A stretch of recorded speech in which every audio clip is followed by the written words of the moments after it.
বৈষম্য বিরোধী আন্দোলনে ঢাকার আশুলিয়ায় হত্যার পর ৬ লাশ পোড়ানোর ঘটনায় করা মামলায় আসামি সাবেক এসআই আব্দুল মালিক ও কনস্টেবল মুকুল চোকাদারকে আন্তর্জাতিক অপরাধ ট্রাইব্যুনালে হাজির করা হয়েছে। আজ বৃহস্পতিবার সকালে প্রিজন ভ্যানে করে তাদের ট্রাইব্যুনালে আনা হয়। লাশ পুড়িয়ে ফেলার ঘটনায় গত বছরের ১১ সেপ্টেম্বর প্রসিকিউশনে দুটি অভিযোগ দাখিল করা হয়। পরে মামলা হলে গত ২৪ ডিসেম্বর ঢাকা ১৯ আসনের সাবেক সংসদ সাইফুল ইসলাম সহ কয়েকজনের বিরুদ্ধে গ্রেফতারি পরোয়ানা জারি করা হয়।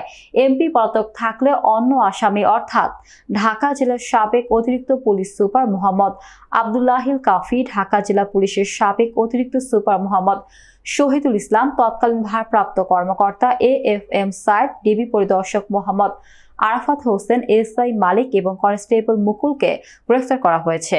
প্রসিকিউটর গাজী MH তামিম জানিয়েছেন, এই মামলার তদন্ত প্রতিবেদন পেয়েছেন তারা। আনুষ্ঠানিক অভিযোগ দাখিলের জন্য আজ সংক্ষিপ্ত সময় চাইবেন ট্রাইব্যুনালের কাছে।